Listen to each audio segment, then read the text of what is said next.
Initially, the metaphors used to describe the experience of being online were culled from the rhetoric of adventure. We drove onto an information superhighway or surfed the vast ocean of the internet using programs called Navigator, Explorer, Safari. The internet was an exotic, separate realm, cyberspace. Now, as this panel's title indicates, we conceive of the web often in far more intimate terms. We think of it often as a drug, as a permeating force that temporarily, if not permanently, tweaks our brain. Critics now speak of BlackBerry users as Crackberry users, and The Times publishes articles about digital overstimulation, featuring people who wake up with warm pink brands on their chest after falling asleep with lithium-powered laptops. To its detractors, the internet is somewhat like heroin, a debilitating pleasure that lures us away from our friends and our families, that upends our ability to function, let alone focus. As the critic Sam Anderson has written, the internet is a Skinner box engineered to tap into our deepest mechanisms of addiction. In response, internet boosters have vociferously defended online culture by likening it often to another kind of drug, the neuroenhancer. In this view, the internet harmlessly supercharges our plastic minds, which fluidly adapt to the speed of digital life. Such champions like to say that the internet is, quote, an outboard brain, a sort of handy flash drive of facts that you can plug into whenever you need a mental boost. Even web browsing has lately been valorized as cognitive exercise. Nick Bilton, in a new book, writes, "You're challenging your brain by holding a mouse, looking at a screen, and navigating through choices and buttons, as opposed to the, quote, passive and linear activity of reading a book." One hates to utter the dreary phrase, "The answer lies somewhere in between." But let me invoke the panel's title yet again, Your Brain on the Internet. Everyone's adaptation to technology is different. I know writers who are years behind on their book, but who respond to emails within 2 seconds after I press send. Yet I also have a friend who's read Middlemarch, Unexpurgated, on his iPhone during previously wasted lulls in checkout lines and elevator rides. I know a scientist who carries his Dell desktop halfway across his apartment in order to escape his Ethernet cord.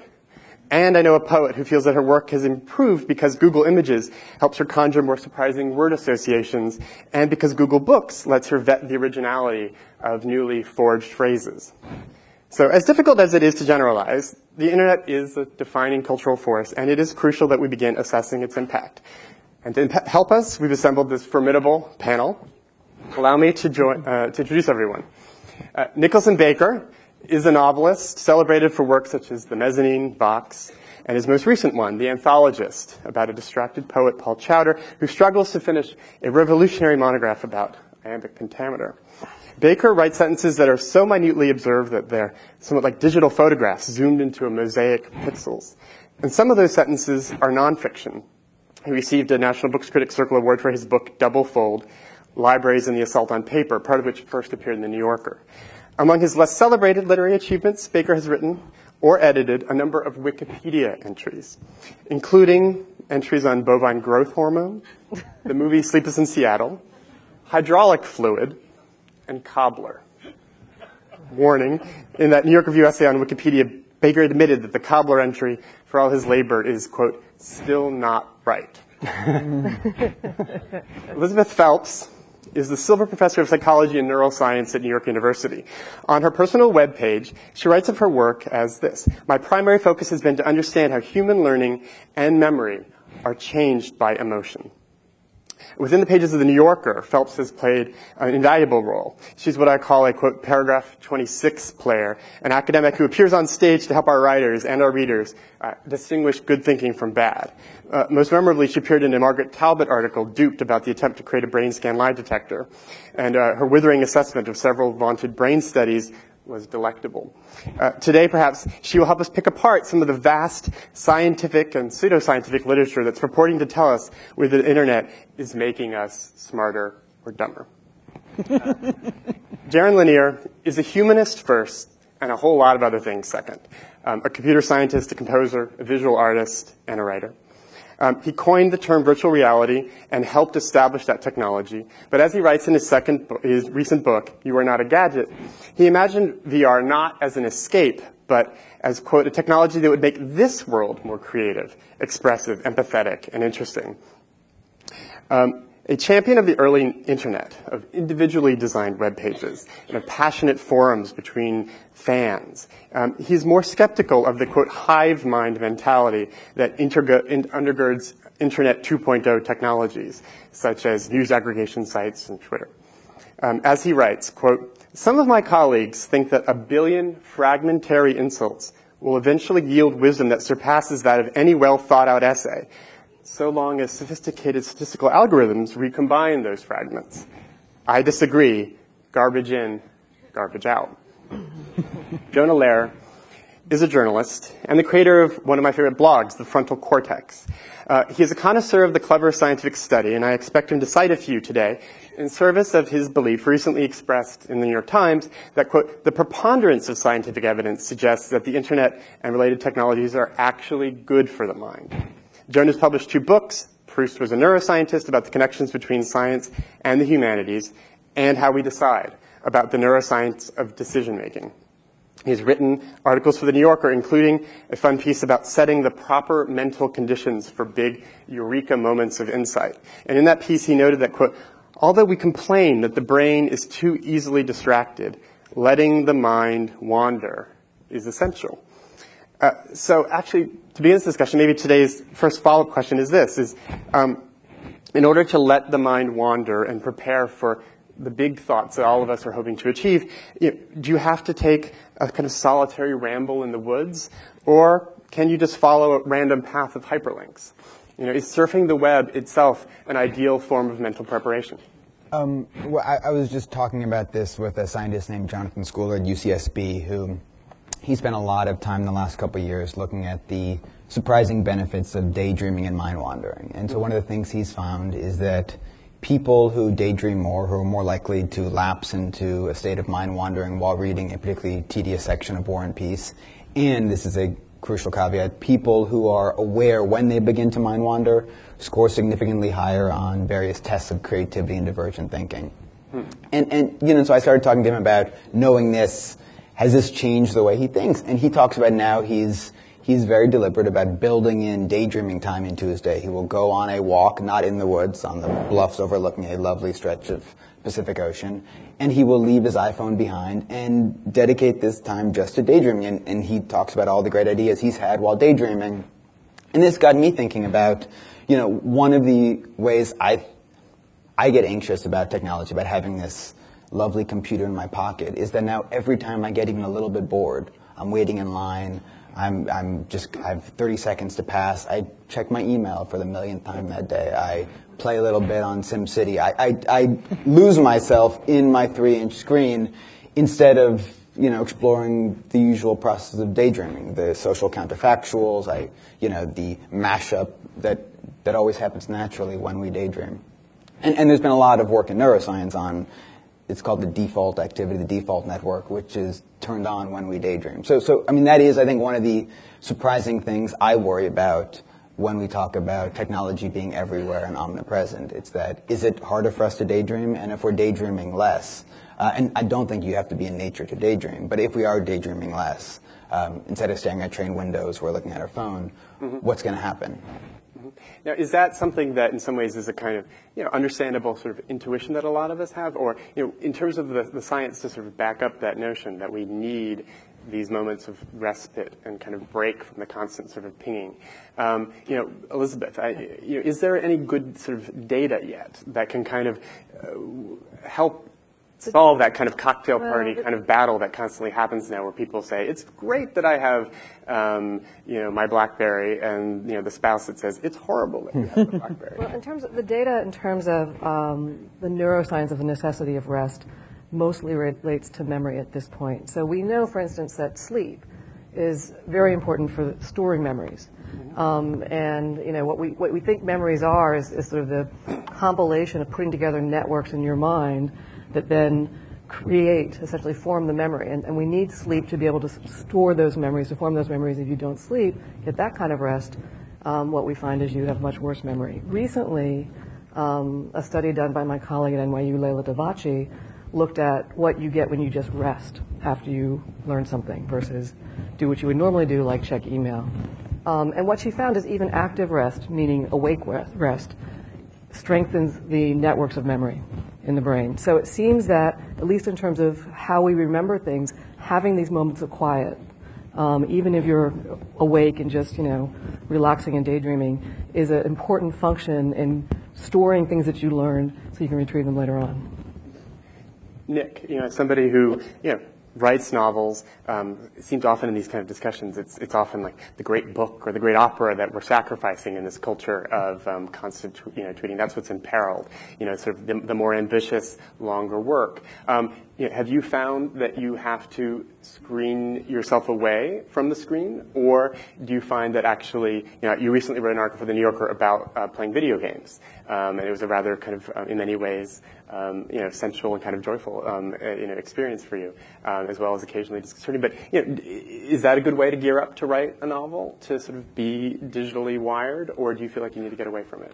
I think it's like when you're in college and there are different stripes, there are different colors to your day. Sometimes you go to the library in the old days and you found that little segregated part of the stacks, and there were lots of books, and you could tell immediately that the older, less used books were smaller and kind of dog-eared. And you'd look them up and find something that nobody had seen. And there was a great pleasure in just sucking in lots of stuff. Mm-hmm. And then there's another stripe, that's the orange stripe to your life, the emergency. I have to do something, I have to know something. And then there's another phase where you have to let that mature or even molder and decay and not have more stuff coming in.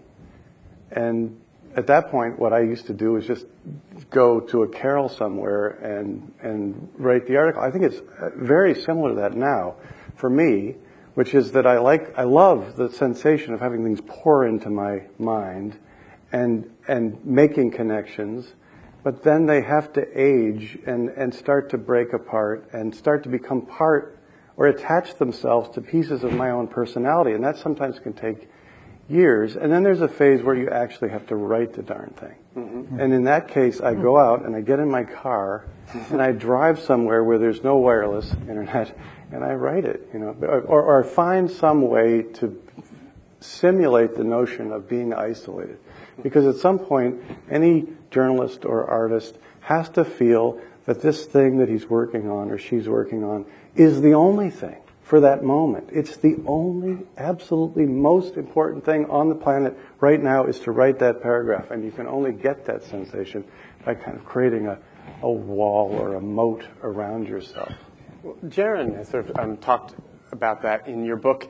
One thing that you note in terms of ways to deal with sort of the constant kind of frenetic nature of web culture is that one good exercise would be to say, for example, write a blog entry that takes quite a long time to develop rather than sort of spitting it out. And that there is, in some ways, I sense that you feel that this act of separating oneself, asserting one's kind of true sort of human sort of personality on a text, and then after that kind of almost proprietary act of creation, then sending it into the world, rather than being sort of forever kind of looking through this scrim of 10 billion other people, is a kind of important act. I mean, how do you try to either distance yourself or remain forever linked? Well, let me go back to your first question. The way you framed it, I'm sorry to say, I think betrays a little bit of the problem I'm talking about, which is that we're starting to think of ourselves as being a little like computers, because we find it sensible to ask in the abstract, what does a person do to be creative? What is creativity? What fosters it?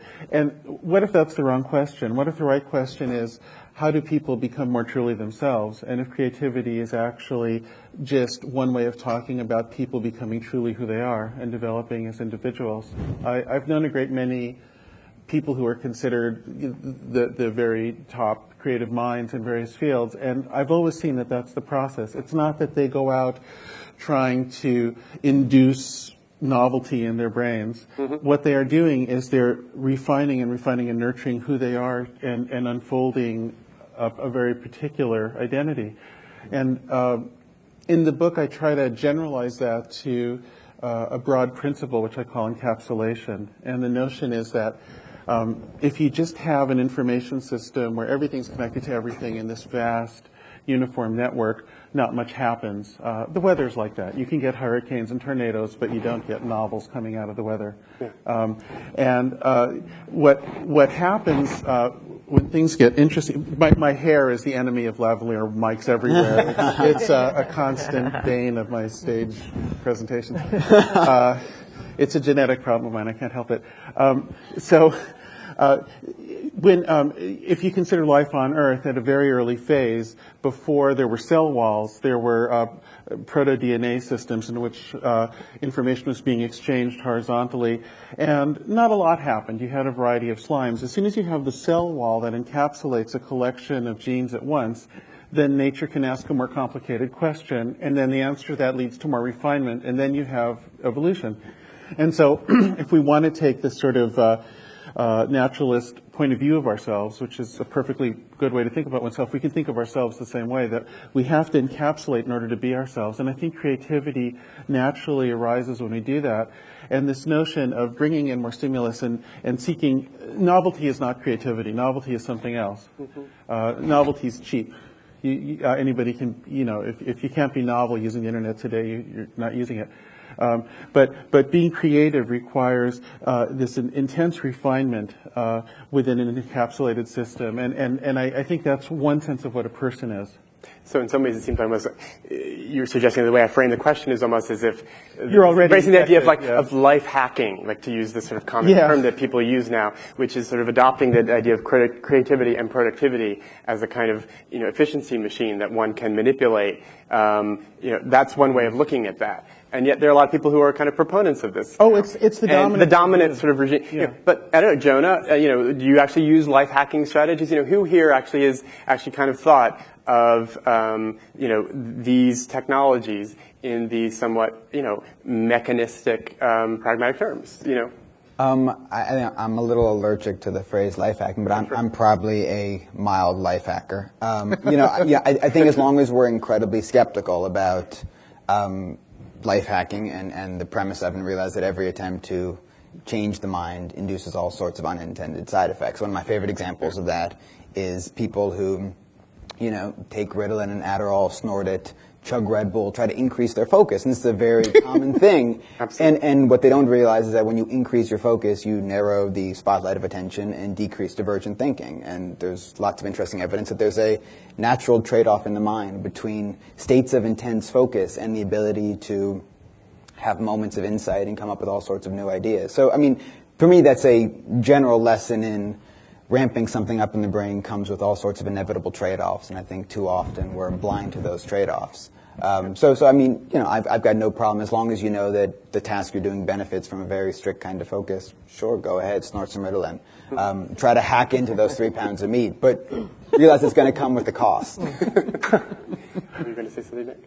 Oh, well, I just found, I don't know, I've never really words life hacking have never come out of my mouth, but actually, now that you mention it, it's undeniably true that something like Google Books is enormously helpful to anybody who's trying to learn anything about the world. There's just no way you can't make a fuss about it. You just have to work it in. And the way to work it in is to accept the fact that there are these beautiful received places, libraries that have lots of interesting things on them, and you find them. And I actually, for writing one book, Human Smoke, I took out many hundreds of books and I looked through them and I put them in the back of my car and drove around with them. But at some point, there's another source, and sometimes it's newspapers on microfilm or actual newspapers that might have something to say. And then there's this thing, there's this enormous triumphant thing of Google Books which helps you find stuff. And what I found was, or what I told myself was, you found this juicy thing. This fits in with 8 other things, and this is so exciting that you almost can't sit still. But if you're going to use that thing, get the actual book by Interlibrary Loan. Because, I found that discipline of actually having to hold the book that I had seen, the facsimile of the page, helped me a great deal because I found the things on either side, and I was able to I guess, modify what I was thinking based just on that set of hits. Because it's always a danger to write books based on little points, and it's a nice constellational feeling, but it isn't actually necessarily the best way to get at something true and rich and that will sit there in a stable way on the page and tell people something that's worth knowing. Now, it seems easy to say that most people would find, say, something like Google Books easier to defend than, say, the comments pages of Paris Hilton's website or something. And yet, is there anyone here who actually finds, Google Books actually has a more of a kind of harmful effect than a good effect? Does everyone here kind of think like that's actually something that we can, Jaron? Well, it's not decided yet because it's evolving, and to my mind, the crossroads that really we haven't come to yet is in the long term. Does the design emphasize the separateness of two distinct books so that you can see them as a whole and know who wrote them, or do they all get atomized into this thing where when you search you just get little fragments and the wholeness of each book is de-emphasized? That to me is the most important question, and because everything's still kind of in flux and moving, I think we don't know how that'll turn out, and I think there's still time to make the right decision. I've got Elizabeth? Oh, I just wanted to add, similar to what was mentioned earlier, is it going to be harmful or good for what? I think, it's always going to be for what? Depending on what your question is and what you're trying to achieve, all of these things can be harmful or they can be beneficial. And, that's why, when people want to make these general statements about what the internet does to the brain or whether these are good or bad technologies, it's going to completely depend on the question you're asking. Mm-hmm. Absolutely. I just on a slightly related note to Google Books, one of the most troubling studies I've seen on the effect of information moving online has been by a sociologist at the University of Chicago, where he looked at the effects of scientific papers moving online as these journals move, huge numbers of papers online, how that changes scientific citations. And, it's a pretty astonishing thing that now you can, within 30 seconds, find any paper published in a peer-reviewed journal in the last 25 years. But what he's found is actually narrowed the number of papers that are cited, so it's had a reverse long tail effect, where now smaller numbers of papers are cited. Those that do get cited again and again, and papers get cited in a much narrower time span, so people don't reach back as far. And this study is troubling to me on many levels. The fact that we've got this Borgesian, this infinite library out there, and instead we're all reading the same thing. So hopefully someone will build in mechanisms to Google Books to kind of fight against this natural human tendency. But I think science has certainly been vulnerable to the effect. Can I make just a quick comment on that? Just to generalize on that, I was talking about having a giant, totally connected information system. So if you have a totally connected information system, the cost of choice of finding a little part of it can rise to infinity, And so when everything's just uniformly connected, people actually concentrate more on a little tiny piece. So that's why as we were talking before, on the internet, it just seemed natural there'd be only one encyclopedia, when in the physical world there are multiple encyclopedias. Yeah. There's this what should be this incredible outreach to infinity becomes this incredible homogenization force, and the only way around that is an encapsulation structure where you have a real sense of locality and everything isn't equally connected all the time. I know I'm speaking a little abstractly, but my computer scientist persona is coming out. Sure. No, I mean, in a similar vein, like a doctor I know will speak about the ways that the vast proliferation of medical information online, in many ways, it's an incredible resource. All of us have kind of furtively looked up something that worries us, and perhaps maybe been either comforted or alarmed by what you've seen. But she was talking about as a kind of connoisseur of medical diagnosis, the way that that she feels that many doctors are becoming more mechanistic in their thinking because they have these tools that do prevent error, because there is a way in which there's this kind of algorithmic reassurance. If you see this symptom, look at this. It's kind of a flow charting of the medical process, and that there is some ways in which that can be a kind of fail-safe thing. But in her view, this kind of information also kind of was deadening some of the very kind of choices that we have to make as users of these systems, and that rather than becoming a sort of diagnostician, she was becoming kind of somebody who was just using a database.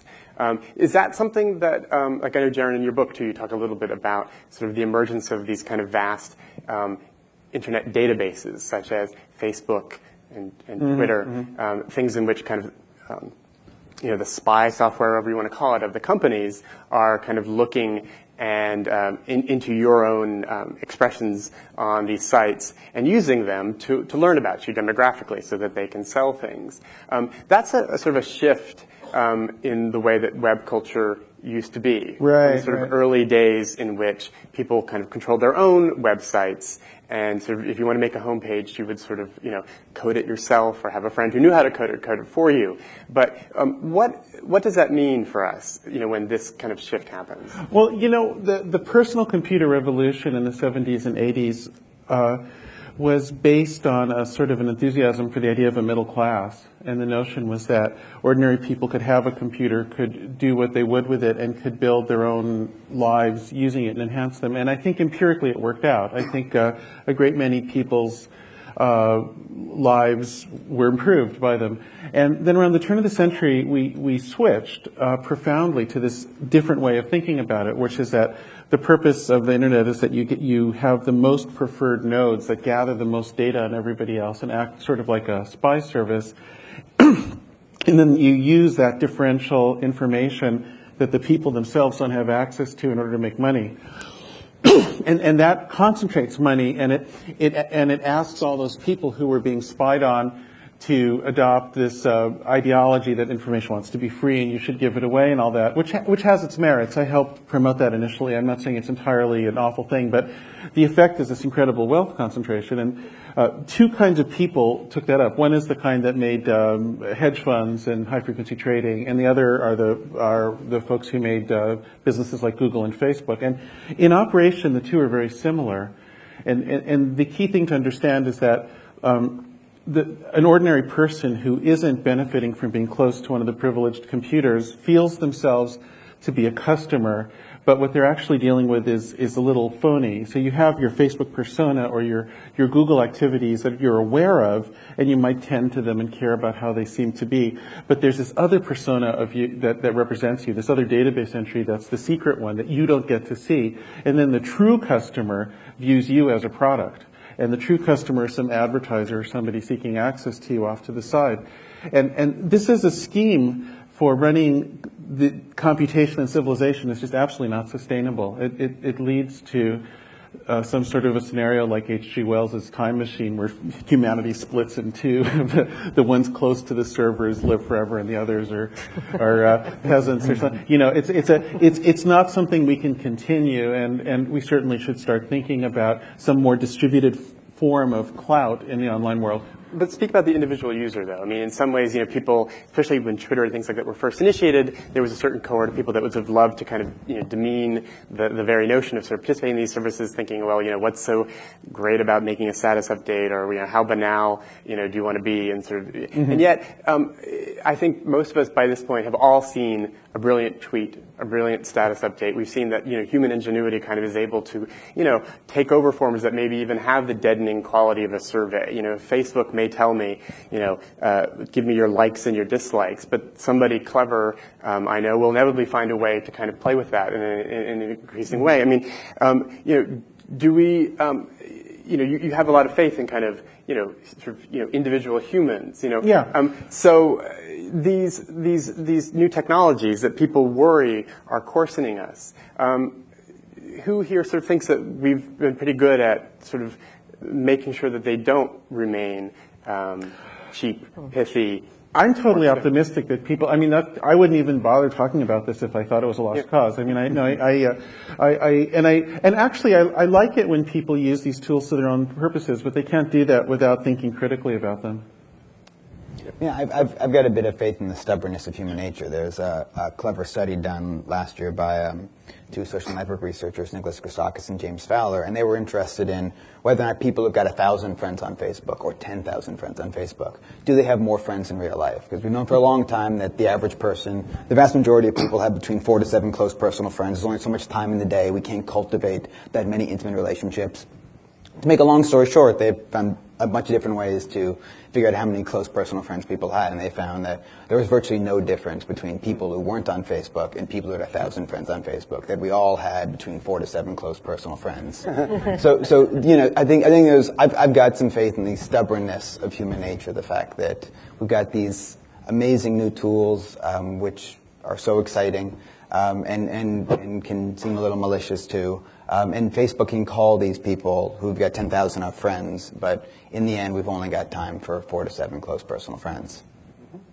Another question I would just sort of ask the panel is, as a magazine editor, I will say that many people who are trained in writing primarily as bloggers are often great at it, but that when I try to work with such a person on a more extended narrative piece or a longer essay, there actually often is a kind of difficulty maybe in transitioning to that form.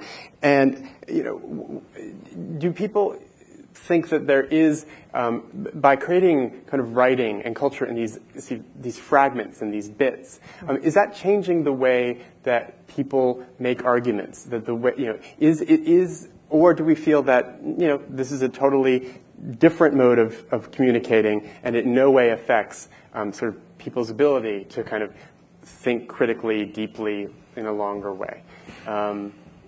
Nick? Well, I think that generally people are writing better now because they're writing so much. And when you have to write a lot and there's a premium on being funny and entertaining and quick, you then think, well, let's see what Madame de Sévigné said, or let's look up, let's find a really tight, funny writer, Saintsbury or something from the late 19th century.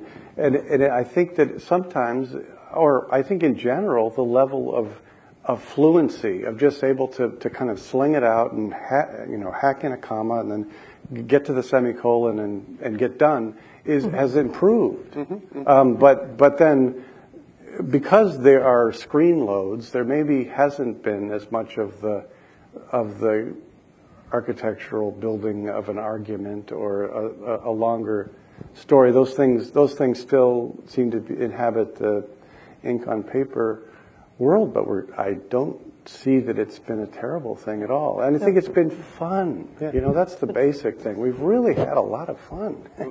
It's just, the research on cognitive skills, I would say writing is a cognitive skill, suggests that that practice does improve performance, but it doesn't transfer well. So there may be some components of writing, such as the catchy phrase and things like that are improved, but it may not transfer well to these longer forms or these types of arguments that are required over a novel, for instance. And to the extent I think that people may focus more on one type of writing because there's more opportunity and perhaps they get more social reward for it. They're going to get better at that, but that will not necessarily, lead them to be better at other forms of writing. One study that I saw in preparing for this panel was that there's a sort of literacy project at Stanford that's sort of studying a lot of writing, and it noted that 38% of writing that students do now is out of school. And that is, for many of us, that's a change. If you were growing up in, the 70s, most of your writing, unless you were one of the few who had the Lockett diary, you were writing papers for school assignments, and it was a different kind of writing because you weren't actually aware of a kind of public audience. At least I didn't read my fellow students' research papers, and I therefore didn't get learn what they learned, and I didn't get any inspiration from them. I didn't learn anything about sort of public modes of speaking. I didn't feel a sense of competition that maybe want to be a better writer than my peers because I maybe knew what their grade was, but I wasn't actually looking at their text. So this sort of culture of kind of communal, vast publication, that's a good thing, right? So the thing that I would say is that in students, I'm observing that a lot of their experience in writing is writing a small piece that's in the context of a community flow, but not something that sets its own terms and sets its own worldview and stands as a whole by itself. And the problem with that sometimes it's great. Sometimes it's great. And actually, a lot of that stuff I really like. I like a lot of what I see in blogs and even in the Wikipedia and all sorts of stuff. And I think like fandom culture is fantastic these days. And there's a lot of stuff that's really cool. But there's a tendency for people to write within the context of other people who agree with them, and to have get into a little bit of a mob-like mentality where people are piling on essays on a particular point of view or for a particular community. And there's a little thing that I need to mention, which is that since a lot of what we see online is driven by recommendation engines, where there's some algorithm that thinks it knows about us that's choosing what we see for the service of this remote advertiser, there's a way in which we kind of get tunneled into more and more of the same stuff, and so our audience gets defined for us as the other people who've entered the same tunnel. And the proprietors of the spy software kind of need it to be that way, because once they have people lassoed, it's easier to package them as a product to sell to these advertisers. So there's this weird feedback loop where sort of an advocacy stance becomes the dominant one. I also just wanted to sort of get people to talk a bit about the kind of sort of thinking that's expressed online, and maybe how it is different from the writing that we've kind of associated with analog culture. And one essay that I read recently that I thought was very interesting was it was by Laura Miller in Salon about giving up all hyperlinks in her prose. She basically had felt that it was distracting readers, that it was sending people away. And in fact, there are studies now that show that the more hyperlinks that are embedded in a piece of text, the less it will be comprehended. But it was also an argument about discourse. And she was basically feeling like writing is, an act of sort of tactical unfolding. And if you actually just say, to learn more about the Bosnian conflict, click here, and you don't actually fill in that historical bit of knowledge in a careful way, that the flow of thought is really kind of abandoned, and that there's this kind of an easy sort of cheapening of rhetoric that occurs. When you guys are looking at online writing, do you see any, almost as a kind of like play linguist for me, but like, do you see certain rhetorical tricks that are working, that aren't working, that kind of are, a sign of digital impact, the way that which the form is being changed? Nick? I remember when Salon first came out, and there was so much underlining and so much hyperlinking. But of course, that was the celebration at that point to say, we have a new thing. We're going to give you a magazine, but you're going to be able to go in every direction if you want. And the world of magazine editing on the internet had to get that out of its system. Yeah. And now it's clear that you don't necessarily want that. You want to be under the umbrella of a given piece of writing for a moment, and that stillness of concentration is nice. And then maybe search. But I like the fact that you can leap around, and I think that it's always nice to be potentially distractible, because sometimes, honestly, the article doesn't merit going to the end. The other thing, though, is that screen loads do create a sense that a normal-sized article is an extremely long, horrifically long article. There's this illusion that if you look at a piece that's just basically a movie review, a normal New Yorker-sized movie review, you think, my God, that's 7, 8 screen loads, and then you see 1, 2, 3, 4, 5, click, click, click, and then there's the other the thing that I guess Jaron is sort of talking about in the same way is there's the financial side of it, which is Google, for all its miraculous and wonderful innovations, imposed this terrible thing on us, which is AdSense. AdSense is absolutely destructive because what it does is it stimulated all those little 3-line ads all over the place, sprinkled everywhere you go, means that website creators then created tens of thousands, hundreds of thousands of fake web pages that had fake information on them that was just scraped or scooped from somewhere else. And the idea there, the inducement, is not to have you read that thing under the still umbrella of your own concentration, but to click on something and go somewhere that will create a little trickle of revenue for the creator of that particular web page. So AdSense has been a tremendous distorter of what could have been a really neat thing, which is that you reach octopus-like out when you want, or you keep your tentacles in when you want. But instead, there are all these distractions, fake hits, things that are popping up that you don't want to have happen, and that's too bad. And that has to do with the fact that Google believes that everything should be driven by ad revenue. And I would argue that there's an argument that those things are subtle because they're honing in on your preferences. But I always do that double take when you realize that one stray sentence in an email has been recognized by Google, and all of a sudden that little joke that you made to your cousin has invoked some kind of product buy algorithm. Right. All of a sudden you realize that that means that they want me to buy toilet paper. And that's a very kind of eerie sensation, and actually distracts me much more than a big blinking Subaru advertisement, because I sort of know through the process of reading magazines how to screen that out. I'm trained at that. But the actually this kind of invasive form I find more disturbing. In terms of the science of this again, one thing that a lot of people, the book The Shallows by Nicholas Carr, which is sort of weighed in heavily on this kind of argument, he talks a lot about the notion of cognitive overload. And I wanted to talk to you guys about that. A, whether or not you feel like you experience it. All of us have that experience of, I just spent 4.5 hours on the internet. Where did the time go? But I personally can say, there have been times when I might feel like I frittered those 4.5 hours away, and then there are times when I felt like I, just found something incredible, this sort of random walk through the digital ether. What is, if there is anything that one can generalize about this idea of cognitive overload, and how much can we sort of mentally juggle at one time? Well, if you look at the capacity of our ability to keep things in mind at one time, it really is rather limited.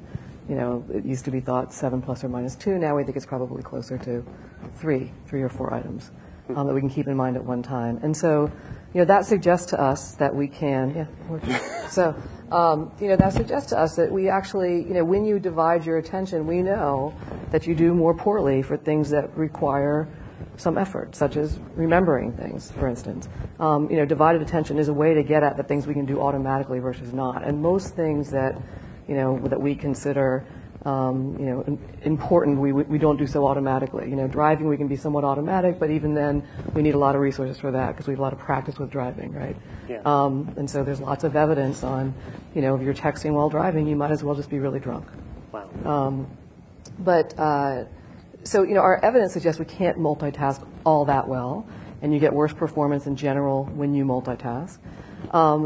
Having said that, there's also practice components. So there's a really interesting study, that suggests, again, I don't want to say it depends on what your goal is, whether it's harmful or not harmful, but there's a very interesting study that was done at Stanford. Anthony Wagner was one of the authors, where he looked at people who are constantly, they can call them multimedia heavy users, right? They're the ones who are Twittering and walking across the street and texting, and this is just based on their self-report versus people that are not multimedia heavy users. And what he did then was he looked at their ability on a number of very simple cognitive tasks. So keeping things in mind, can you switch between tasks easily? Can you ignore distractors when trying to make a distinction about whether bars are changed in their orientation, that kind of thing. And what he found in general across a whole range of very standard cognitive tasks that look at what we call working memory is that individuals who frequently switch between different medias and types actually are much worse at eliminating irrelevant information. So they do worse in these tasks because irrelevant information seems to seep its way in when they're trying to focus on a given task. So this suggests that there are actually practice effects and long-term consequences. Now, we don't know how long-term they are. If they stop multitasking all the time, would they then get better at these very simple types of tasks? I know that Anthony's now doing a brain study trying to say, how do we see these differences expressed in the brain, and we don't know yet. But these are very well-practiced tasks that look at cognitive control, the ability to focus on tasks, and just using this technology a lot seems to make it worse. Now, I want to contrast that with another study, because I don't want to say this is always bad. There's a woman named Daphne Bavelier at University of Rochester, and for the past decade or so, she's looked at the effect of video games on perceptual abilities, and she finds across the board that she gets, if you do action video games, not entertainment games, but action video games, across the board you get somewhat better perceptual function. Picking up on things like grayscale, now getting rid of distracting information so you can perform better. So it's almost the opposite of what Anthony found, but in a perceptual domain, right? So here, she's showing that these action-oriented games, not entertainment, it's very specific, actually enhances your perceptual abilities. So I think it's going to, depending on what we're looking at, whether these, cognitive load, if you're playing a lot of these action games, that's a cognitive load that enhances you on some things, which may or may not matter in the rest of your life. But if you are somebody who walks around and does this 24/7, and you're mixing between tasks, your abilities outside of that situation actually become somewhat worse. Yeah. I mean, in some ways, I'm interested to know what you guys, as thinkers and as readers, do to sort of combat some of those distractions. I mean, not so much because I'm interested in a life hacking way in productivity maximization and but as a reader and as a human being, if I'm going to actually spend 2 hours engaged in this digital world, I actually want, for me, for aesthetic, for intellectual reasons, I want to feel that I'm actually retaining and experiencing it in the most kind of full Technicolor way. Like, one thing I like about the iPad, for example, is the fact that it doesn't multitask. And so that, in many ways, if I'm reading a book on the iPad, it's much harder, even though it's just a kind of mere button, to kind of start, jumping between Google tabs. Like, it seems silly, but I enjoy that. I don't know. No, I mean, the thing about the iPad and Apple is that I think they're doing a lot of things right. And in many ways, you might say, well, that's the antidote to some of the things that bug me. But they're doing it specifically for a sort of an elite educated class during a time when the middle class is dropping out. And there's this question like, do only rich people deserve good cognition in the future? I mean, it's a strange thing that's happening, because there's been there's sort of a monopoly on the educated mind, on that channel for the educated mind, and that's an extraordinary development. And I don't like that either. I mean, it's sort of the big blurry, mushy mob free stuff is not that great, and the Apple stuff is kind of cool, except it's isolated for this elite skedaddle for us. And I don't think either are acceptable. So for the rest of you, are there things that you have done, sort of self-awareness about your own sort of cognitive habits, where you kind of say, look, I want to actually engage with this material in a different way? Nick, have you, in terms of the way you use computers, have you changed the way that you use them from the way you did, say, 10 years ago? Yes, well, I began using a text-based web browser that went back called Lynx, and this was in 1993, and it was fun, but you couldn't see it. You just got lots of text slowly scrolling over your screen, and it was exciting to find a few things. I think it's just this alternation. There's times when you want to feed your head. There are times when you want to learn things. It's pleasurable. It's the same impulse that leads you to go to a big bookstore and just look around. What is on this table? What's over here? I've never been to the romance novel section. Ooh. That excitement and randomization and kind of messing with your mind is one phase of being a curious human being. Exactly. And then there's another phase where you want to lock down, you want to close all the portals, seal off, and start to work with whatever new things you've got going in there to see if you can come up with something that has some kind of lyrical or intellectual component that's new to the world. And so that I think that in a way that the web is just a new set of challenges that I sometimes torture Google Books. I don't know if you've tried this. You just think as if you were, E. Cummings or something. Just think of 3 words and just put them down and see what the hits are, and then follow out and see what new things you can do, and just give your mind break a few things in there, and see if once you've broken those things, there'll be some interesting scar tissue, and then go back to whatever it is that you're doing. It's fun to alternate. I think that's what I find.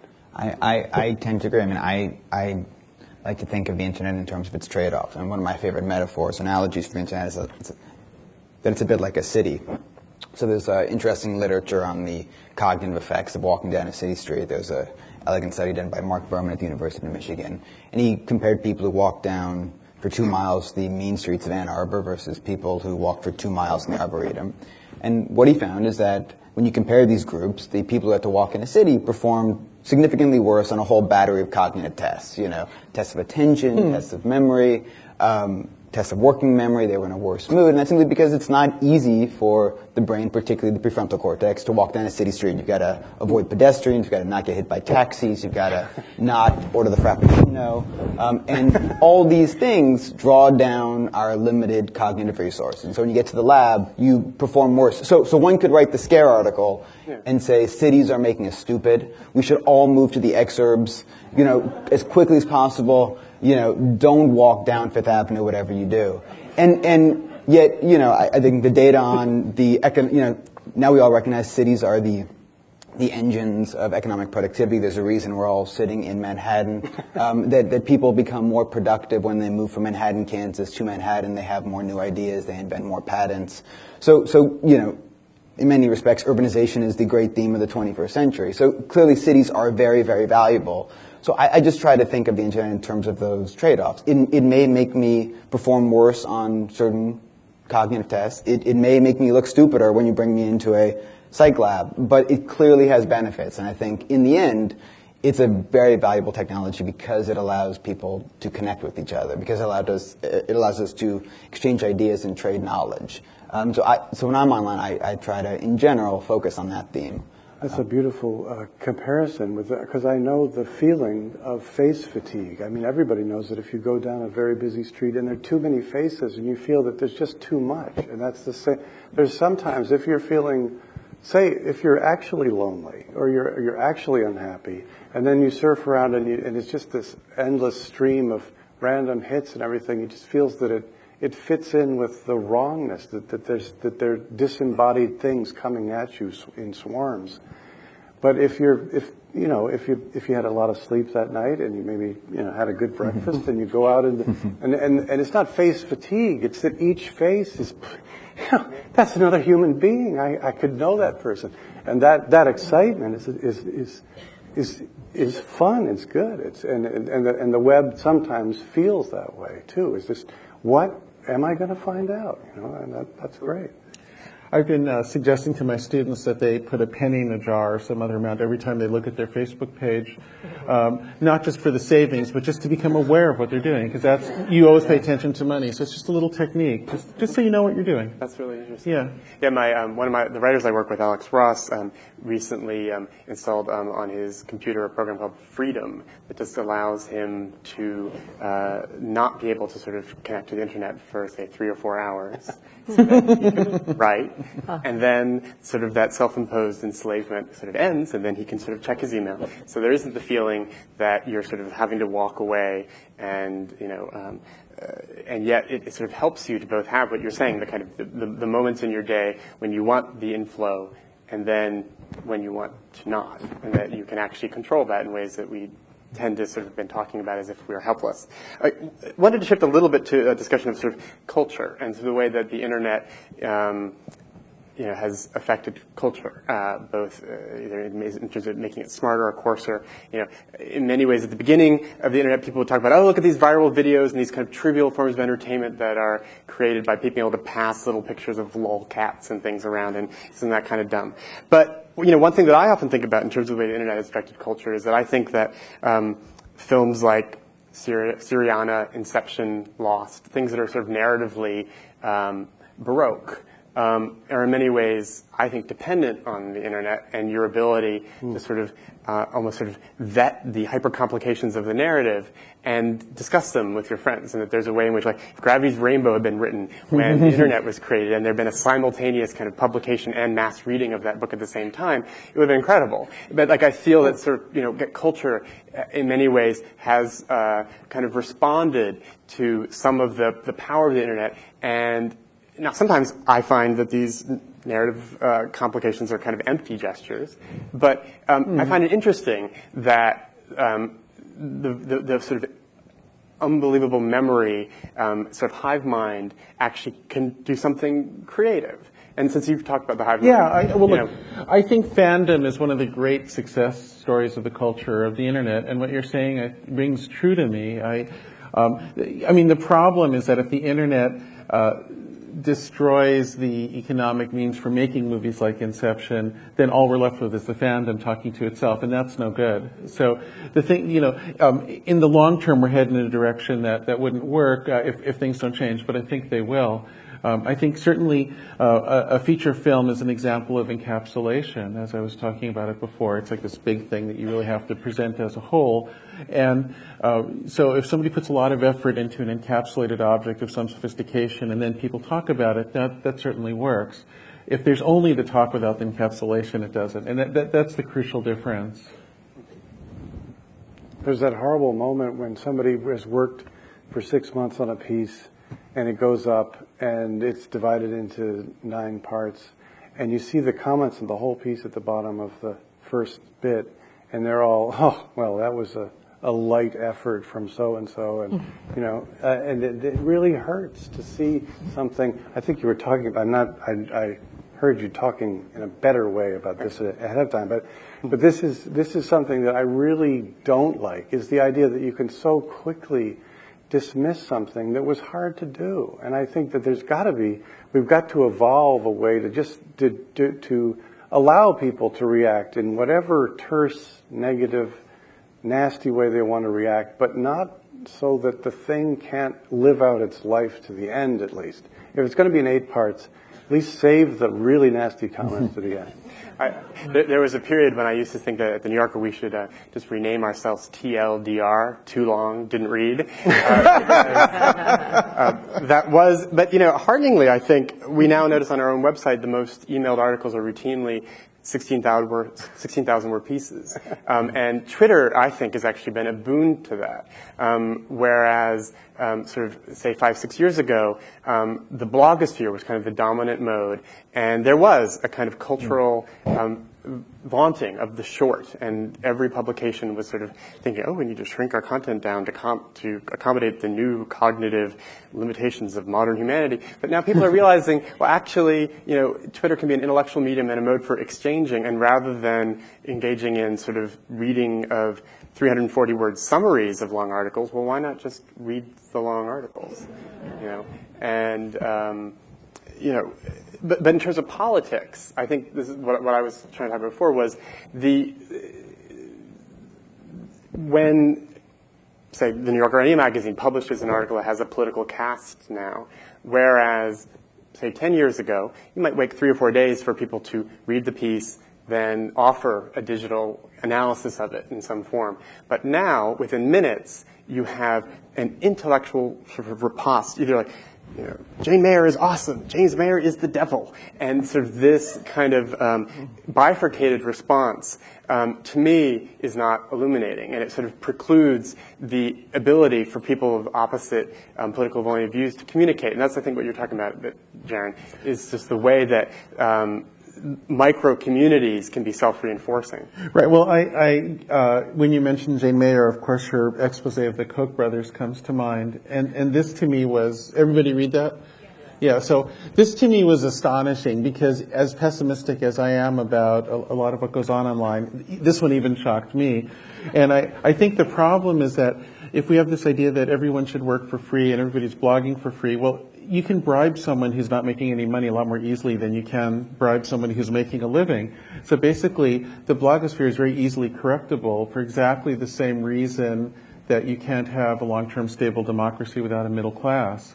you need to have clout distributed in order for there to be democracy, in order to avoid corruption. And what her piece showed is that with a rather remarkably small budget, and very quickly you can create this whole fake crowd effect. And furthermore, it doesn't self-correct. The blogosphere didn't discover this was happening. It was a traditional journalist working under assignment, and I thank you for doing that. But, you know, it clearly demonstrated limitation, and hasn't been recognized that way very, very strangely in all of the commentary about it. We're going to open the discussion up to comments soon, but I wanted to ask, you know, all of us have a sense of which parts of the internet are the kind of the dark corners where we do feel like, you know, discourse really is cheap, you know, the sort of anonymous comment areas where people are kind of hateful, and that, you know, is there something to be done about it? I mean, is it real, you know, what should we do in terms of the architecture of the web or how we use the web so that we can actually, Right. you know, feel that what's out there in the vast sort of cloud of information is productive? Oh, well, I mean, I have a whole program to fix it, of course. I know you do. Everybody in my world thinks That was they my can Johnny fix the Carson web, style you know. question. Yeah, so, well, I mean, this gets perhaps a little dull, but I think there are a few simple things that would actually completely transform it. One is that there should only be one account allowed for logging onto anything. So if you have an iTunes account, you should be able to use it on Amazon, and you should be able to start your own store and use anybody's logon from any of them. And the reason to that is to combat the Apple effect of the power of network monopoly that can build up. Nobody has the time to keep credit cards current on 1 million web stores, for instance. I mean, it just turns into a very small number. And so there should be a single one, just like there's only one currency in a democracy, and it's for exactly the same reason. So there's that, and 3 or 4 other principles, which I think could be instituted, and I won't go through the whole, all the details right now, but I think actually a number of changes that might be hard to get politically, but are actually pretty simple. Another one is you should own your own data. If somebody makes a spy profile of you, it should be yours to see and yours to sell if you want, or yours to ignore if you want. And that could be done with total compatibility with all the benefits offered, if you perceive them that way, from Facebook or any other service. So these changes could be done. There's absolutely no technical impediment. It's pure politics, and politics is hard, of course. But it's absolutely fixable. And furthermore, I'm going to say I'm sure it will be fixed because it's the only way forward.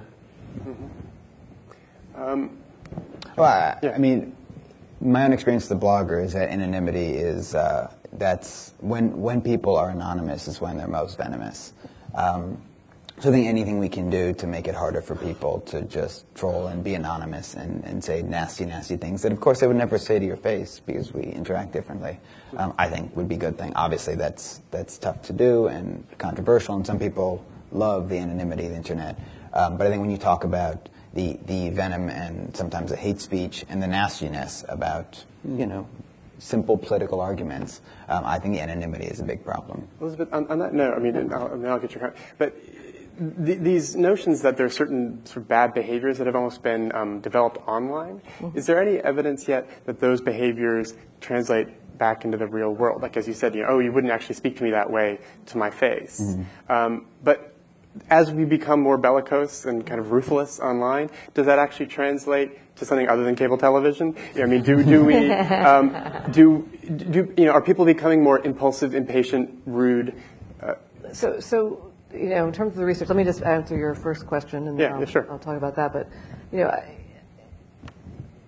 I'm not an expert on the internet, but I also think that, you know, what we're finding is we've known for a long time our brains are plastic, and we're finding that, you know, anything we do, and it's not just technology, a lot, you know, changes our ability to do it over time, and this includes the internet.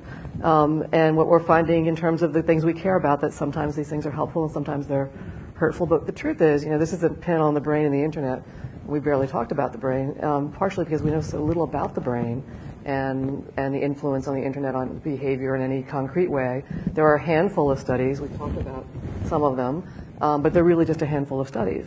You know, so if we're going to be talking about whether we're going to change the internet in some ways to get away the harmful person, we can speculate a lot, but we don't actually know what impact it's having on our behaviors long term very much. You know, we just know a little bit. There hasn't been a lot of real science on this. You know, and I'm a big believer in using science to guide choices that we make. I may be unusual in some regard in that way in this group, but I think that it's, you know, it is the case that we can find out, you know, the things that we care about and whether, under which circumstances, the internet use might be harmful or helpful, and tailor the way we do things to that. Speaking about this question about, you know, evidence of people being rude, or I mean, certainly it's the case that, you know, individuals say things with anonymity that they wouldn't say to your face. You see this on email all the time, and that's even when you know the person, right? You write things in email that you wouldn't say to their face when you're looking at their eyes and, you know, sort of thinking about them and mentalizing about them as well. And that's not even with anonymity.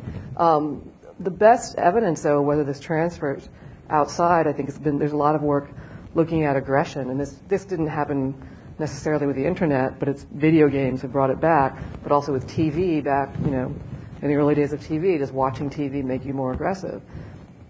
And the evidence suggests that, you know, there is some relationship between aggression, the amount of aggression that you experience on things like video games, and aggression, you know, outside in the real world, but it accounts for less than 1% of the variance. Mm-hmm. You know, when you consider things like gender, you know, family background, things like that. So, you know, that may be a significant amount, less than 1% of the variance, depending on what it is you're looking at, but it's not a huge effect. Yeah.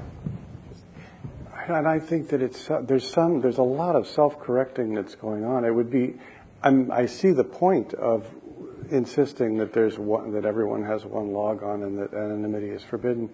But the mad cackling joy that you can sometimes have as an anonymous person, you know, just letting it go, you know, that, I mean, and it's kind of refreshing to have that. And I think that everybody knows now that these things can develop into an amazing pyrotechnic displays of hostility back and forth. And we've all been through one or two of those where we get up in the middle of the night and write our final, you know, just tremendously crushing riposte and all that. But that we've learned from all that, and it would be, I think, a shame to while we're in the midst of this fluid experiment, to say there can only be one logon or there can be no anonymity, because we're still figuring it all out, and we're still actually enjoying ourselves at this stage with our wounds, you know. Yeah. So.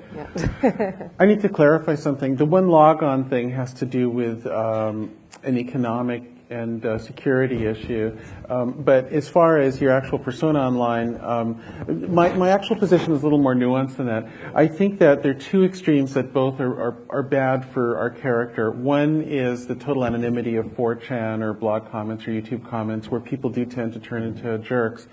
But the other is the enforced single official identity of Facebook, where, for instance, you could never have had a Bob Dylan because his old high school page would have dogged him in Greenwich Village, and he would have been still the Zimmerman kid, and it would have been terrible. And so what you need to be able to do is you need to be able to find the sweet spot, which will be different and experimental and dynamic for everybody, where I don't think you can grow up and invent yourself without a little bit of subterfuge. Yeah. I think you have to escape your parents, you have to break up with people, you have to invent yourself.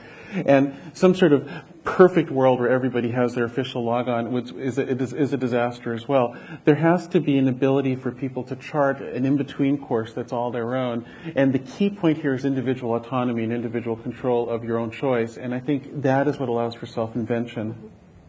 That's interesting. I think that it would be great to have some questions from the audience. So if anybody has something to ask, please do. All right, we have some microphones coming down.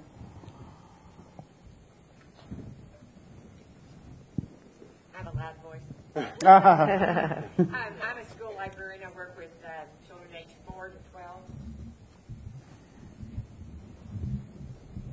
I'm a school librarian. I work with children aged 4 to 12. When I went to library school, they talked about this fancy machine that would allow us to facsimilate, books from one location to another and put us all out of business, which obviously didn't happen. What I'm really interested in is the children in their brains with the internet, which I would love to hear you talk about. As librarians, we've changed from teaching children to find information to evaluate it, and I'd also like any comments from you all on that. So the effect of children's brains on the internet, and also the evaluation process that we can teach them. Thanks. Jonah, do you have any thoughts on I think at this point it's hard to give too many concrete answers. I think we're engaged in a mass experiment. I think the evidence we do have suggests that it can have big impacts. And one of the models I love is literacy. So we know that when children become literate, you usurp a huge chunk of your visual cortex that's now devoted to understanding these abstract symbols, these squiggles of ink on a page. And there's some evidence that people who learn to read at a young age become less good at reading nature, that you have a reduced memory for visual objects. That's simply because so much of your visual cortex is now devoted to words and graphemes and all these other things. So you may see something similar with the internet. I think it remains totally unclear. I think we've got, as Dr. Phelps mentioned, we've got so little good evidence to go on. At this moment, we're engaged in a very big mass experiment. And many of the studies on video games that I mentioned are done on children, that have been playing video games for a while. So, what we don't know is, what are going to be the longer-term consequences of this intense practice they have on particular types of skills as they develop. And we have no idea of that at this point. The last point, just sorry to interrupt, was that I think content matters a lot. So I think it's a lesson from television, is that content matters, that Sesame Street's good for you, Teletubbies isn't. So to the extent you can look at these longitudinal studies and say, what is it about Sesame Street, about the interactions that take place when a little kid watches Sesame Street that lead to increased reading scores, whereas something like Teletubbies doesn't? Maybe that can make us better at fine-tuning the educational content. But it's very much the message, not the medium, I think, is a lesson. And there's television. no evidence for the Mozart effect. Yeah. That saddens me as a musician, but There is a Debussy effect, though. Debussy effect. Yeah, he's good. He'll make you smarter. Hey, can I just say one other thing on this topic? Because since my book came out, I'm always asked these questions about, is the internet really all that bad, and how horrible is it, and all. And I just want to share a bit of enthusiasm about where things are going for kids and computers. There's one of my favorite experiments ever with virtual reality is we put. They were 5th through 7th graders into bodysuits when we had to use them and turned them into avatars. And then we made the avatars not be like monsters or aliens from the planet Navi or whatever it was, but instead we turned them into triangles and trigonometry engines, and we turned them into molecules where they could learn to dock with other molecules, and we turned them into the subject that they were studying. And this idea of becoming the thing you study is so cool. And this is totally anecdotal, but I actually think it's the future of science education, and it's so fun and so cool. And I just want to say technologies, like all of this particular stuff is just a little snapshot in time, and it's going to move fast. And I actually am still, as you can tell, I get really excited, and I'm a total enthusiast for where this could go. I'm just going to, follow up one more point. I think you're completely right. I mean, we're taking advantage of things we already knew. If you make things more entertaining, obviously you're going to get better learning to the extent that the students are excited and a little bit aroused about it. There's no question. And the capability to do that is amazing. But, you asked a question, you wanted sort of knowledge about, the brain and the internet with kids in development. And there was very little, as we've pointed out a few times. And part of that is because we have no mechanism to pay for research like that. Most of the research that we do, this brain research, is National Institute of Health, which is focused on disease models. And there is this notion, this idea of addiction to the internet, which is gaining some credibility, and whether that starts to be funded by them, we'll see. But that's very different than what normal development is, and how it's changed by these types of technologies. And until we have something in place that pays for research, and researchers have to do research that they can pay for. And universities don't pay for that. That's usually the government. So we have no mechanism in place for that at this point. Hi, this is about advertising. Since the internet started, advertising has become increasingly more and more prevalent. You have click-throughs, you have overlays, you have articles being broken up in multiple pages to get multiple ad impressions. Do you think this trend will continue, or do you think this is unsustainable and eventually you'll see some another sort of advertising crash like you saw back when the bubble burst at the beginning of the decade? Okay, I guess that's fine. Look, I think the right question to ask is how much of an economy can be based on advertising? Like, how much can advertising to each other be our way of making a living? And I have nothing against advertising, but it's just it should be this accelerant or ancillary activity to other stuff you do. That's the real stuff. And right now on the internet, it's kind of the only business plan, except for what Apple's doing, which is to separate off. And for the internet as a big connected thing that anybody can access, advertising is the only business, and that's nuts for the long-term future. It's just crazy. So we're starting to see a slowing in the growth of the overall online ad business just because how much can there possibly be? And the implications of that are that a zero-sum game is emerging where, for instance, Facebook has to either die or kill Google to some degree, and that's stupid. That shouldn't be the world we're entering. So I don't have anything against advertising. I've worked in it as a composer. I don't have any moral objection to it. It's just this question of this mandatory exclusivity of advertising as the only way to think about power and money is nuts. That's my main point. And then I think as long as there can be some diversity of options, that the market will find a reasonable balance for advertising. Okay, over there. There's this certain feeling that I've had online lately that's been troubling me. You kind of hinted at it in some of the things you've said, but that there's this pressure towards conformity of thought. It's very amorphous and not conscious, and it's subtle, but it's very powerful. I feel it especially in places like Facebook. And not political thought. I mean, that's been commented a lot, of the various echo chambers, but the right ways to think about how life should be lived, or social mores and this kind of thing. And I wonder if you could talk about that a little more. Anyone?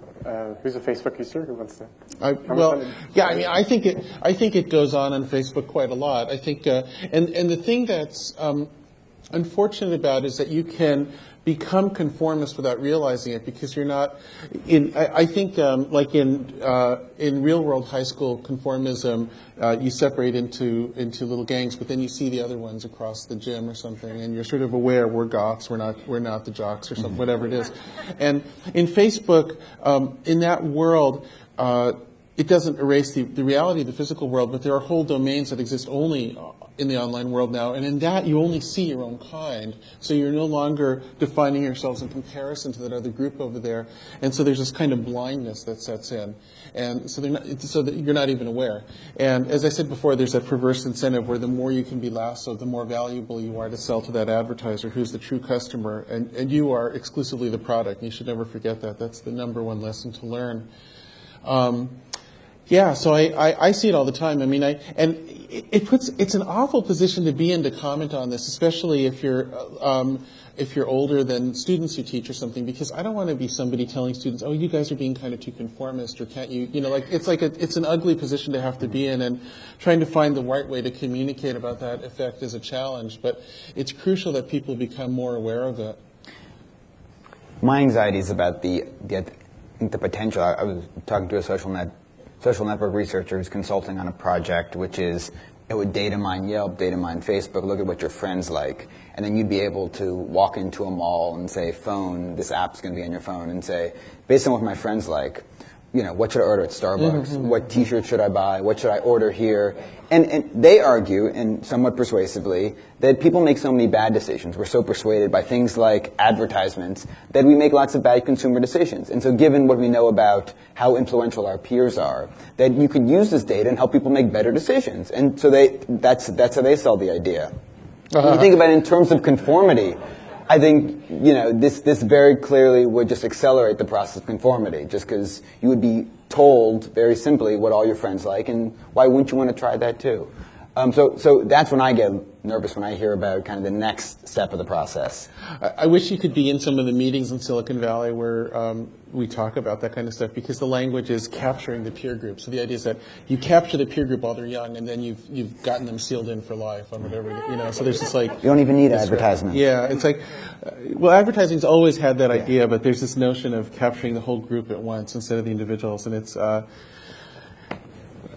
Just one other interesting point about the notion of conformity. There's a really interesting research in economics showing that when you have more choices, you actually make choices that are less good.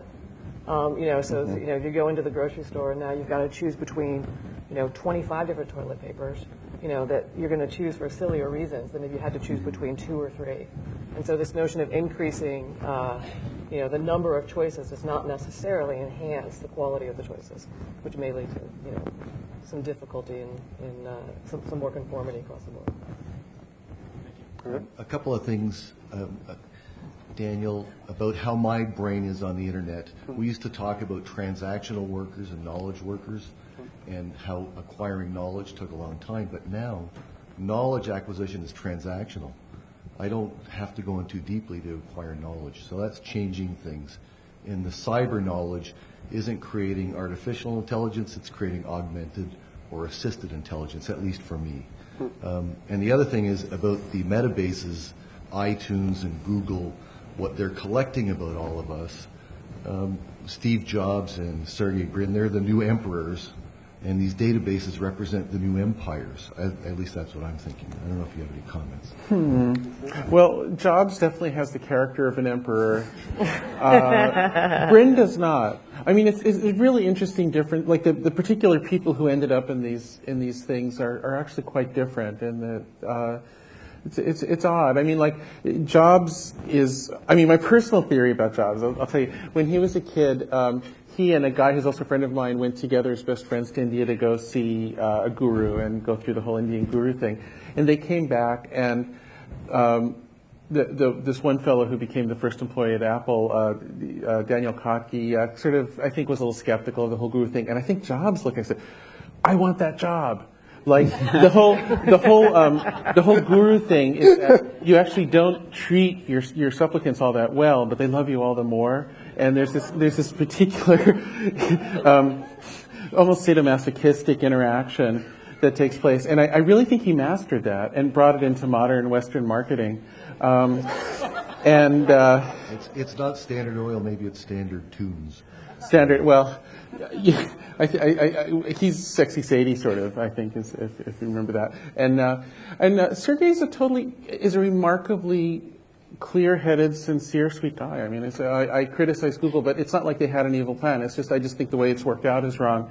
But one of the reasons I have hope is that a lot of the younger, successful class in Silicon Valley are smart and open-minded and ready to think and decent. And it's really true. And so I think there's tremendous hope. I mean, this all happened so fast. We kind of fell into it, I just wanted to kind of just, though, say that as someone who has been a PC guy forever, and I had a K-Pro 2X, which is the old CPM software. Ed, you're the geek on the panel. I know, you're hardcore. That was the one that was unseated by Microsoft, and I used that way after it was unseated. And I've stuck with Windows, for a long time. I want to come to the defense of this guy, Steve Jobs. And I was there when the iPad was mentioned, and everyone was sneering. And I looked up and I thought, this guy looks like one of those, those long distance runners. I mean, I really loved him at that moment. And I felt, and there's this word, talk about conformity and sameness, the word fanboy is used so often. I hate that word. I am a guy who always has struggled with Windows 95, Windows 3.1. I was there when the Windows XP Service Pack, I've been there and I know how bad it was. And so I now, I don't own an Apple computer because I can't, afford it yet. But God, when the time comes, I mean, I have to praise this man. Are you running 7 on your laptop? I'll get you a copy of 7. You'll be happy. I have got my $300 Acer netbook with Windows 7 starter pack, believe me. All right. Over here. I have a question that is sort of a brain question, mostly for Professor Phelps, that's about impulse control. I've noticed when people talk about getting offline, they talk about installing a program that will force them offline for 2 hours, or getting in the car and driving away from the internet. Increasingly, you can't drive away from the internet. And I'm just wondering if we are sort of capable, it's within our human nature, to have this available to us and to choose not to do it. rather than to have to teach the machine to not let us do it for certain periods or to walk to the side of the apartment where you don't have internet. So I'm just wondering about whether we might actually have some self-control when it comes to these things. Well, I think there is this growing idea that there can be something like an addiction to the internet, and a formal addiction, right, is something that is so disruptive, it interferes with your ability to function in everyday life. But of course, that doesn't have to be so severe to have some of the qualities of an addiction prior to that. And so, if that's the case, and there are studies, and these are just sort of see what lights up studies, they aren't that informative, showing that we do get some of the reward circuitry active when you're doing sort of internet-type tasks, much like you would if you were to take drugs. And the reward circuitry, what's interesting about the reward circuitry in the brain is, it could be social reward, it could be pharmacological reward, it could be food, it could be money, and it's a rather indiscriminate reward circuitry. So then you have to ask what's rewarding, perhaps, about the internet. And one of the things that could be rewarding is this constantly checking of Facebook pages and email is the social interaction. And the positivity that we just get from social interaction, even if it's sort of this artificial form of social interaction, which doesn't always, it matters sometimes, but not, but less than you'd think at times, right? And so then the question becomes, can we start this circuitry where, you do get some people where that type of mild reward then becomes something that becomes like addictive. And when you get to the impulse control, like every substance that we all have access to, some people do not have impulse control, and some people do, right? So, most people in this room probably drink alcohol, and there's probably a fairly small percentage that are alcoholics. So I think, that is, if it is something, a similar mechanism as that, where it's a sort of soft addiction, and some people call these types of things, watching too much TV and things like that. I think the impulse control is going to be variable depending on the individual, depending on the amount that they actually enjoy this, depending on their proclivity, both genetic and otherwise, to addiction based on life events. If that is how we're going to be thinking about this, and that is emerging as a science. Again, I don't know when we get into the science of it how much those models will line up, but the initial data looks like there's some overlap at least. So yes, people have impulse control, and people who like to drink but don't want to drink too much, also, make sure there's no alcohol in the house, right? You can choose not to have. I've never been on. I don't have a Facebook page. I don't have a website because and the part that I rebel against is not all the richness and the confusingness, but the fact that it forces a kind of self-promotion. That it's my documents and it's my web page, and I'm going to tell you about my life and my new publication, and I'm going to tweet about the fact that I'm showing up something. That part I rebel against, so I just simply choose not to do it. I don't, and I think that everybody has the right not to be on Facebook if they don't want to. But I do, But if you are, I'll look you up, and if I can. It seems like when you try to look someone up and you're not on Facebook, they wall you off. Yeah, no, that's the barter. You have to. They want you all in. They're going to get you. Someday I'm holding out. Get you. Yeah. So something happened on Facebook a few days ago that made me recalibrate the whole way we looked at Facebook. And I'm in a program called ITP, which is Interactive Telecommunications Program at NYU. And I told the story whereby I was sick, and I posted on my Facebook update that I have ITP withdrawal symptoms. And some doctor who came by looked at it and said, it was a medical term. And in my wall writes to me, my sincere advice to you would be to stay away from steroids and take papaya leaf juice instead. And that's when I realized that this person, who's known to me, but very vaguely, decided that he was not going to go through my context at all. He was going to take that one snippet of information and decide for himself what I had, and then proceed to let the whole world know that I was on steroids. That really disturbed me, and I think at that point I must have defriended about 150 people immediately. And we had this conversation at ITP, and we realized that a lot of what we were doing, including that doctor was doing, was creating a persona for himself, which is all about exhibitionism. Every update we put is not about what we're really doing, but what we would like other people to know about us. And we realized that, Facebook statuses should come with this warning, a Baz Luhrmann type of warning saying, don't read Facebook statuses, it's really bad for your health. Because it makes you feel bad about yourself. They're like the new fashion magazine. So then, if that is the case, I want to go back to, Jaron, your point that you brought up in the book, which was all about the lock-in of your design. So then, what kind of future are we designing today by accepting, say, the status updates, or accepting being exhibitionists, and how can we control that process where we're going? Okay, so this involves some ideas that this audience won't be familiar with if they haven't read the book, and I don't know if I can describe them well enough. The question is referring to the idea of lock-in, which I describe in the book, which is that when things get locked into a network of dependencies online, it can be hard to change them. So there's this problem that even if everybody wants to shift something in the way the internet works, it can be hard because we couldn't ever coordinate everyone to change it all at the same time, and that's what would be required.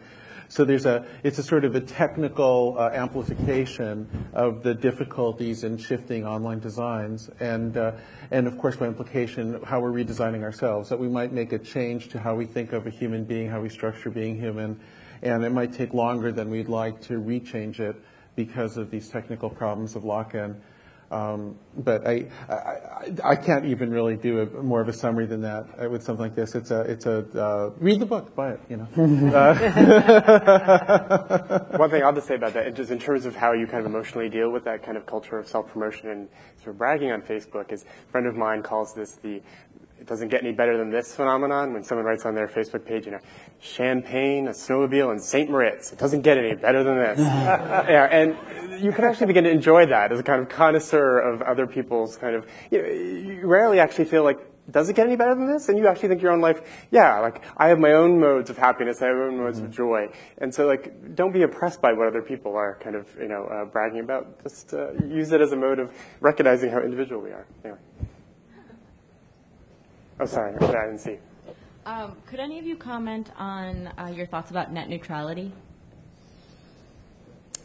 Okay, this one is a little nutty to me because there's the people in Silicon Valley who are the most passionately. Does everybody know what net neutrality is?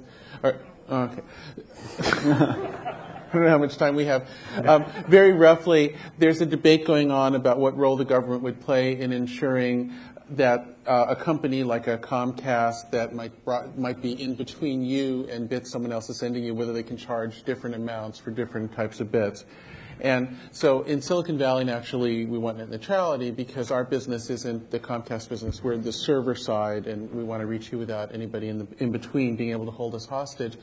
But the thing is, of the sort of politically minded people who advocate net neutrality the most also tend to be the people who advocate everything should be free and file copying should be encouraged and all that sort of stuff. And the problem with that is you end up with all the people out there who don't run the key spy servers having no money and being disempowered and being vulnerable to being bribed by the Koch brothers. And of course you're not going to get net neutrality. I mean, the only way to get net neutrality in the long term is the same way that you can get democracy in the long term, which is with an empowered middle class, with a petit bourgeoisie. We need that online. So as soon as lots of people are actually making their living from stuff online instead of just pretending to, at that point, then there'll be enough distributed clout that there's the political force to maintain net neutrality in the long term. Short of that, it's not going to happen. It'll break down one way or the other. So unfortunately, the political advocacy of net neutrality is completely shooting itself in the foot and doing something absurd. I have a question about language. You guys are all writers. So you were saying before about how much of the writing that students are doing is actually online in forms like Twitter and Facebook status updates. And there's usually a character limit, and so the emphasis is on the message and not on the actual the quality of the writing. So for example, people aren't being as articulate, they're not using vocabulary, using shortcuts, worse grammar. And I wonder if you think that's actually affecting people's writing, and I wonder, more controversially, how much that actually matters for the future. Well, one thing I'll just say, as a magazine editor, in a way, the same skills required to write a Twitter post are those required to write a headline. So it is a form of kind of creativity that, if you actually think about it, I find that people who are good writers can fashion a good tweet. They're aphorisms sometimes. Like they can be banal. They can be these sort of, I just had a grilled cheese sandwich. That might be what someone writes, but someone actually often has an incredibly witty way of distilling the world. I feel like with every medium, there are people who are good at it and people who are bad at it. But at least with that form, because it's so public, I feel like we're all learning everyone's tricks, and in the same way that we all have seen bad sitcoms and we know what's a bad joke, and then we all watch 30 Rock instead, people are, kind of becoming more clever about how to use it. Like I actually feel like the linguistic resources are there and are usually being exploited. I don't know what you guys think. Yeah, no, I think one of the wonders of human creativity is that these constraints, having 140 characters or having to write in the sonnet form, they often trick us into going into all sorts of unexpected places. So, in a very literal sense, we break out of the box by stepping into shackles, so to speak. That working in a form with very strict constraints often makes us more creative. And our final question. Hi, thanks. This is for Jonah and Elizabeth. Back to this study about the brain. Have there been any studies showing that people absorb things less when they read them on computers in general versus in text, in print form? That has ramifications, obviously, for the future of print journalism, the electronic forms of scientific studies, and things like you text someone something and they just, it just slips out of their mind because they don't think about it anymore because it's not physically in their hands. I feel that way, but I don't know of any studies like that. Yeah. So. I've engaged in some rampant speculation on that subject, and it grew out of something that if you have to edit your prose, and I know lots of editors do this too, you often print it out. Yes.